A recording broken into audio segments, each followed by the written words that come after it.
Cette fois, on vient rencontrer Sébastien, qui fait partie des meubles depuis des années. Il y a au moins 15 ans qu'il est ici le chef de file de son entité, Innobois. Bonjour, mon cher Sébastien. Bonjour. C'est un domaine, on dirait, qui nous est cher, qu'on aime beaucoup. Toi, tu aimais le bois de nature. C'est ce qui t'a d'abord incité à t'en aller dans les bénisteries avant tout, une quinzaine d'années, un peu plus que ça même. Oui, en fond, j'ai étudié à l'École du meuble à Victoriaville. J'ai terminé en 2002. D'accord. J'ai toujours été quelqu'un de manuel qui cherchait à faire de quoi avec mes mains. Au final, je fais plus grand-chose avec mes mains. Je suis assis devant mon ordinateur la calculatrice, à faire de la gestion à journée longue, mais c'est encore assez présent sur le plancher de production pour aider ma gang quand ils en ont besoin. Là. C'est un des métiers de la construction, mais qui est en usine, hein, mine de rien. Oui. Où on aime, sans dire que c'est un long fleuve tranquille, parce qu'il y a des périodes de rush où il faut livrer rapidement, etc. Mais tu as choisi quand même un domaine qui t'est cher depuis et tu n'as probablement pas regretté ton choix. Puis avec le temps, tu es devenu gestionnaire, sans le savoir, peut-être. Oui, Hein? c'est un peu mon parcours bien résumé, je te dirais. OK. Il y a 15 ans, j'ai tout le temps eu une âme d'entrepreneur en moi-même. J'ai commencé dans mon premier garage de 450 pieds carrés. J'ai déménagé quelques années plus tard dans plus grand OK. pour me retrouver ici dans 4500 pieds carrés il y a peut-être une dizaine d'années. Puis même là, c'était pas assez grand. Non, c'était pas assez grand. Là, on est rendu à 20 000 pieds carrés. La bâtisse est en partie à moi avec des partenaires financiers. Je suis rendu avec une équipe plus ou moins 25 personnes. On fait des beaux projets commerciaux, architecturaux à tous les jours. On s'amuse. Tous mes employés ont la même passion que moi, que je les ai transmis à tous les jours. C'est bien, ça. Puis raconte-nous, qu'est-ce qu'on y fait, surtout, pour illustrer un peu les produits qui sortent d'ici? On fait, dans le fond, 2 volets à mon entreprise. On a un volet des ministères architecturales. On fait des projets comme des hôpitaux, des écoles, cliniques dentaires, cliniques médicales. Un beau projet qu'on a fait récemment. On a complété l'hôtel de Ville de Montréal, tous les plafonds en bois, les murs en bois sur plusieurs étages. On fait aussi le deuxième volet de la porte et cadre architecturale.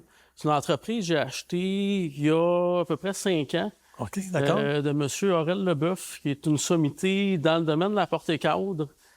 C'est un de mes clients qui m'a mis en contact avec lui. Aurel voulait prendre sa retraite.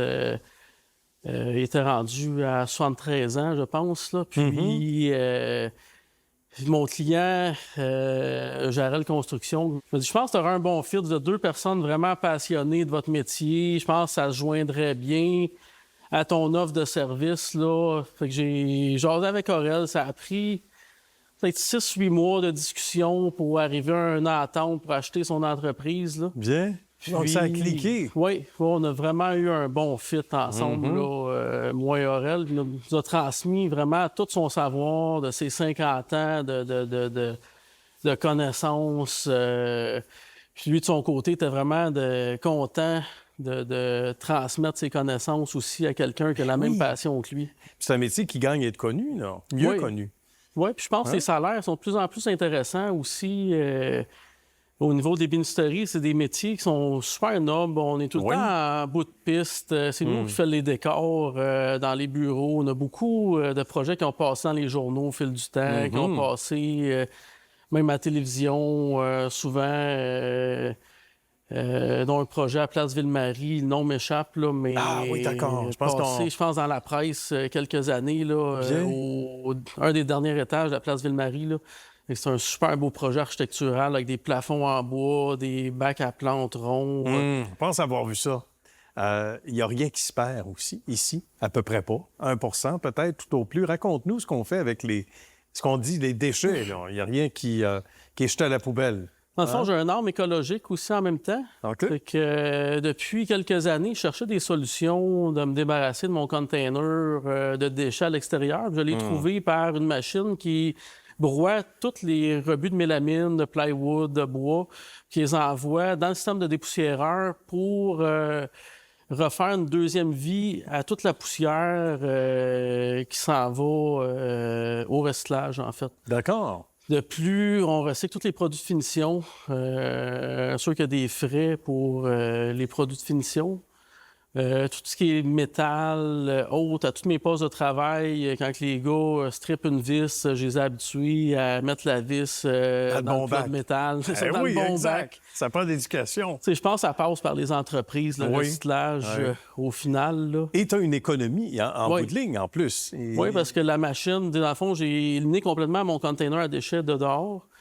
Puis la machine, elle s'autofinance. Fait que puis quand elle va être payée complètement, c'est un investissement de 40 000, cette machine-là, mais... Puis une économie de combien, un container en moins, à peu 15 000 près? par année, plus ou moins. Fait que ça se paye une affaire pas de mal 3 tout ans. seul. Ben oui. Une affaire de 3 ans, c'est payé. Hey, c'est magnifique. J'aime ça calculer avec toi. C'est bon. T'es un bon homme d'affaires, en plus. Mais blague à part, puis en même temps, tu te couches la tête tranquille. Tu as fait plus que ton effort en matière environnementale.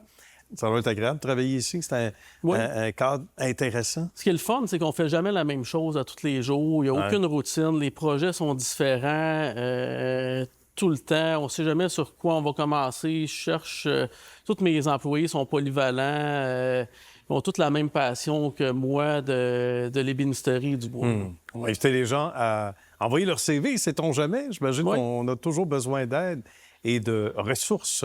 C'est le cas de le dire. Merci à toi, mon cher Sébastien. Bravo pour ton excellent travail, tes belles valeurs environnementales. Bonne suite de succès surtout. Merci. À la prochaine.